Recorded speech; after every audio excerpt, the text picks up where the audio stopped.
Qori aka, hozir jamiyatimizda bir ibora yuradi, tirik yetim degan. Shu so'zni eshitganimda har doim yuragim larzaga keladi. O'zi aslida tirik yetim degani nima degani? Tirik yetim deb kimlarni aytadi? Shu haqida ozgina tushuncha berib ketsangiz. To'g'ri, o'zi aslida berayotgan savolingiz va bu lafzi hozirgi kunda ko'p tarqalishligi og'riqli nuqtalarimizdan o'zi aslida shariatda yetim deb balog'atga yetmasdan turib otasi vafot etgan farzandni, ya'ni bolani yetim deyiladi.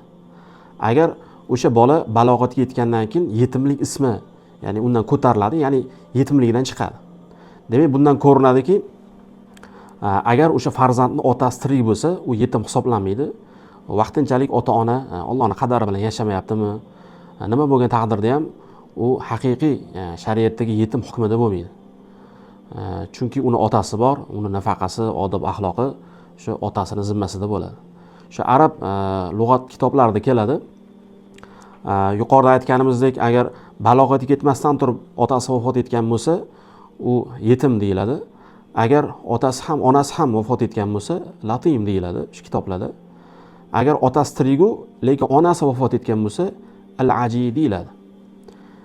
Demak, xulosasi, ota tirik bo'lib turib, vaqtinchalik ota-ona birga yashamay turgan bo'lsa, u farzand haqiqiy shariatdagi yetim hukmida bo'lmaydi. Va yana bunga qo'shimcha tarzda shuni ta'kidlab qo'yishimiz kerakki, bu yetim degan lafz, bu yetimlik tushunchasi bu mazammat qilinadigan, yerga uriladigan, yomon ko'riladigan sifat emas. Aslida u yomon sifat bo'lganda payg'ambar sollallohu alayhi vasallamni Alloh taolo yetim sifatida sifatlamas. Chunki payg'ambar sollallohu alayhi vasallam o'zlari yetim bo'lganlar.